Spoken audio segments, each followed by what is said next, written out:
السلام عليكم، بسم الله الرحمن الرحيم. بالنسبة للسؤال بتاع اخونا ليه لازم ادوس على زرار الريستارت ده عشان خاطر المية تطلع، يعني كنا عاملين فيديو عن وظيفة المسمار ده.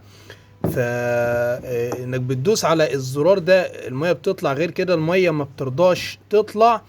دي يعني ان شاء الله اللي هنقوله ده يعني كلام تجربة شخصية، ممكن ينفع مع الفلوماك اللي معاكم، ممكن تكون المشكلة في عيب او مشكلة تانية، ولكن ان شاء الله مش هتطلع عن اللي هنقوله ده.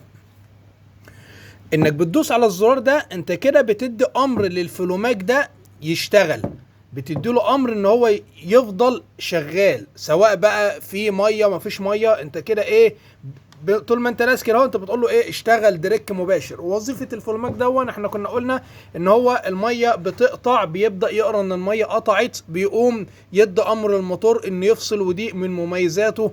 واول يعني ويضغط ميه وكلام من ده. اما انك تدوس على الزرار عشان يشتغل، انت كده محتاج يعني اهم حاجه الشيك بلف يكون سليم، مفيش اي مشكله.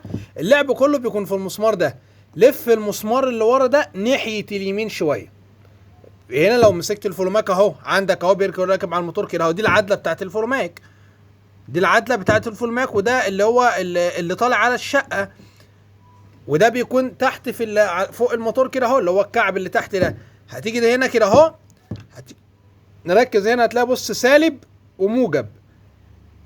انت هتلف ايه الاتجاه ده، تحط مفك هنا كده وتلفه والافضل خلي السباك هو اللي يظبطها لك عشان يعرف بالظبط انت في الدور الكام ويظبط لك الضغط على اللي انت عاوزه. هتلف ده ناحيه اليمين كده اهو، كده الفلوماك هيقرا ايه، هيتغاض لك ميه اكتر.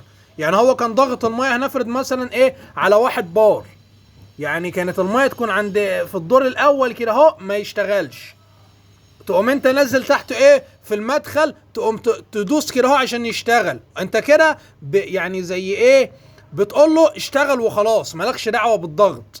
فهو بيبدا ان هو يطلع لك الميه فعلا. تيجي انت بقى تفتح الميه، الميه تطلع لك فوق، تقفل الحنفيات يوم هو فاصل، تيجي تفتح تاني تلاقي الميه مش عايزه تطلع لك. ليه؟ لان هو مترجم ان هو يوصل الميه بضغط قليل. فانت لما بتلف ده ناحيه الموجب شويه بتقول له لا يا عم الحاج، اضغط لنا الميه فوق شويه تاني عشان احنا مش قاعدين في الدور الاول.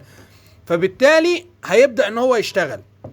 الفكره كلها بتكون في المسمار ده. اهم حاجه برضك تتابع مع الشيك بلف الاول مع السباك، يعرف لك اللي ممكن المشكله تكون في الشيك بلف. ولكن انت قبل اي حاجه انت عادي جدا هات مفك عاده، وابدا ده لف ناحيه اليمين شويه، ان شاء الله المشكله هتتظبط معاك. وعرفنا الامور بقت عامله ازاي يعني تمام معاك في التعليقات.